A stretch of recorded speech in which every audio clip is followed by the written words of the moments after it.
What if I told you a train system once carried 161 million people in 1 year, and the average delay for every single trip was just 1.6 minutes? That's not a mistake. That's Japan's Tokaido Shinkansen, a rail network so precise that its cleaning crews can refresh an entire train cabin in exactly 7 minutes, like a Formula One pit stop at a train platform. When you stand at Tokyo Station and watch a Shinkansen glide to a perfect stop, you're not just watching a train. You're watching decades of engineering philosophy made real. But here's the twist.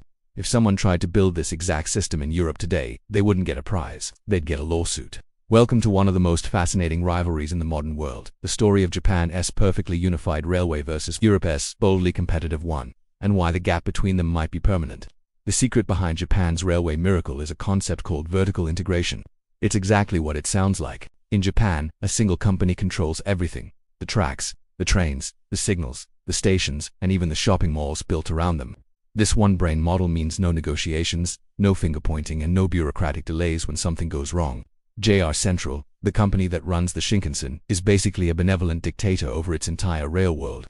The technical backbone of this system is COMTRAC, a computer-aided traffic control system that has been running since 1972. If a train is 30 seconds late because a passenger took too long to board in Kyoto, COMTRAC instantly recalculates the signal times for every other train on the line.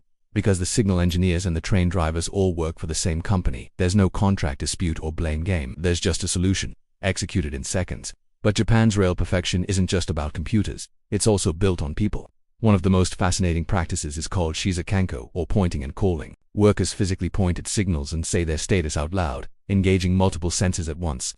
Studies show this dramatically reduces human error by keeping the brain actively involved. In a vertically integrated company, this safety culture is consistent from top to bottom. The station attendant, the maintenance engineer, and the train driver all follow the same rules because they all wear the same jersey. In a fragmented system where cleaning is outsourced to one company and track maintenance to another, keeping that unified culture is a huge, and often losing, battle. It's easy to think Japan's railway has always been this amazing, but the truth is way more dramatic. From 1949 to 1987, Japan's railways were run by a state-owned giant called Japanese National Railways, or JNR, and it was a slow-motion disaster. It was overstaffed, politically messy, and had zero incentive to innovate. JNR posted its first annual loss in 1964, the same year the first Shinkansen launched. By the mid-1980s, the company had a debt of 37 trillion yen, a figure as big as the national debt of some countries. The government's solution in 1987 was bold: privatization, but crucially, Japan didn't break up its railways like Europe did later. Instead of separating tracks from trains, Japan split JNR into 6 regional, vertically integrated companies. Each new junior company became its own one brain, owning and controlling everything in its territory. The results were immediate and incredible. Labor productivity nearly tripled, profits soared, and major accidents dropped by 50%. While Japan was doubling down on integration, the European Union was engineering the complete opposite. Europe's approach treats the railway like a public highway. The idea is that no single company should own both the road and the vehicles driving on it. The fear was simple: if France's national operator SNCF owns both the tracks and the trains, what's to stop them from blocking Germany's Deutsche Bahn from using those tracks, or charging them unfair fees? The answer, Europe decided, was the law. Starting in the early 90s and leading up to the massive fourth railway package of 2016, the EU mandated a policy called unbundling. This legally required countries to separate their rail systems. You have an infrastructure manager who owns the tracks, a railway undertaking that runs the trains, and a regulatory body to keep everyone honest. The tracks became a neutral playing field, and the trains became competing teams. The fourth railway package, adopted in 2016, was the EU's biggest move yet. It wasn't a suggestion.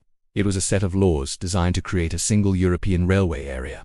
By December 2020, all domestic passenger markets had to be open to competition. The package also solved a frustrating technical problem. An Italian train could just cross into France because it did have the right safety certificates for French signals. The EU moved that authority to a central agency, projecting savings of €500 million for companies and making it 20% faster to enter new markets.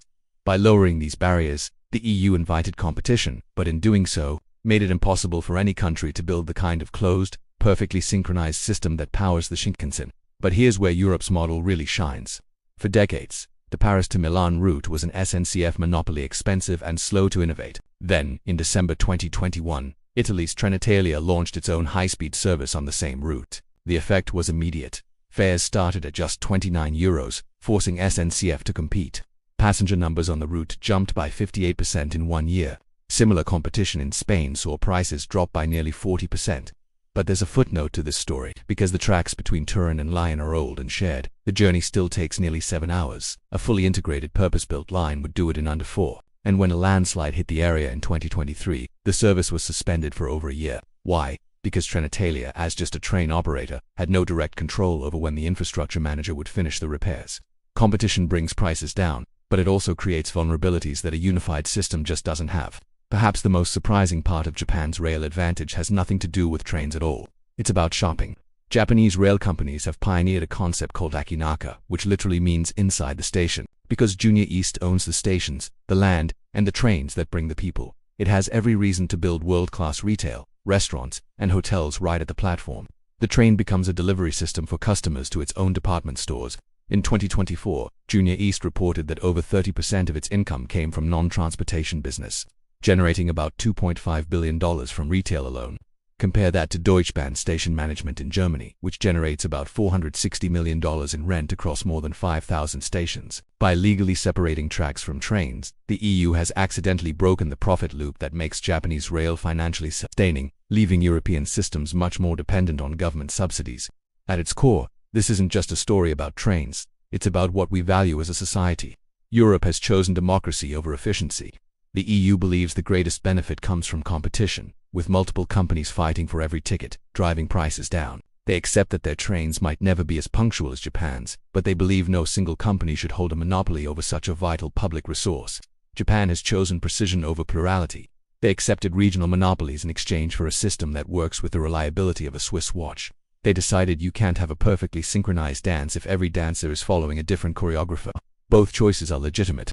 Both have real costs and real rewards. The question isn't which model is right, but which trade-off your society is willing to live with. And now we want to hear from you.